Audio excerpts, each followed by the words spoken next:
Manipurda thokliba irang asiga mari lainana kumja lisingani kulhumdoige asigi numit asida Khamenlokki lanfamda thawaina pontha pikraba thoba taragi mafamda biyam naiga laika tamduna ikai kumna butkre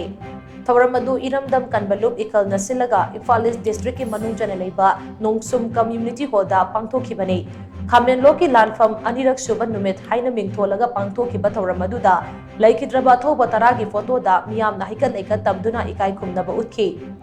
Thawram aduda Lamlai ACG MLA KS Ibomcha, Kundrakom ACG MLA TS Lokeswar, UNLF ki Hanagi Chairman Ningthemcha Sana Yaima, Pambaina Luchingba UNLF ki Acting Chairman, Moirangthem Joy Amade, Tongan ba CSO ge Luchingba Singsu Saruyaki. Thawram adugi wangang loi oikiba singna fongdok nakibada, Aikhoi ki Phirep amasung kholau amata ohensi, Thokliba irang asigi waroisin puraknaba honabada diplomacy gi oiba khongthang paikhataba yaroi. Irang asiga mari lainana achumba wayal fangnabagi damak matam gi oiba miyam gi ihauso mathau tai haibana chingba tongan wafam kaya fongdomnaki Thawram adu pangthokpagi matangda ikal ki advisor Ningthaukhongjam Sanatombana Paumisingda hai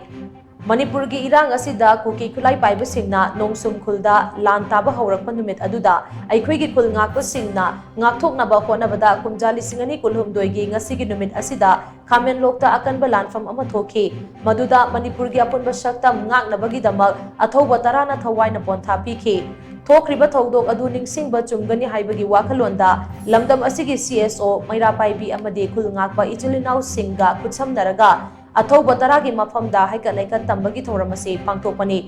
thawramasi pangthokpagi nunggi oiba wahan thokte ima leibaki damak thawaina pontha pikraba athauba singi matung illaga makoina Manipur gi damak kathoklamba igi khongul liduna makoi gi damak aikhoi leiri haibadu khanganbani Manipur gi saktam machet ama phauba kaiba yaroi amade maitei furup kandaba yade haiba wakalon asisu miyamda paujel oina pibani haina Sanatombana makhatana phongdokhi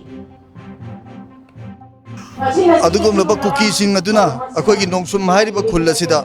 लंदागनी हाइबगी लंदा सलकपा निमित अदुदा अखोगी चिलिनाउसिंग असिनसु खुल ngakpa mayam asinasu अखोई लंदारकपा अदुगी against अदुगी ngakthonabagi damakta अदुगंबा अकनबा अखोगी करि हतारे लानफम हाइबा तारे अदुगंबा थोदो मा थोकी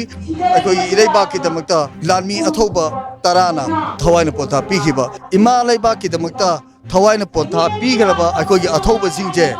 masigi matung indana makoina ireiba ki damta kathokpirmiba ise mase akoi makoi gi matung indana nakoi gi damta akoi leiri ireiba ta ki karingba masel ama bo kaiba yaroi akoi ifuru kandaba yaroi haibugi wakhalon tu da akoi chingjan jaraga ngasigi asugumlo ba thorum ji pangthok jabu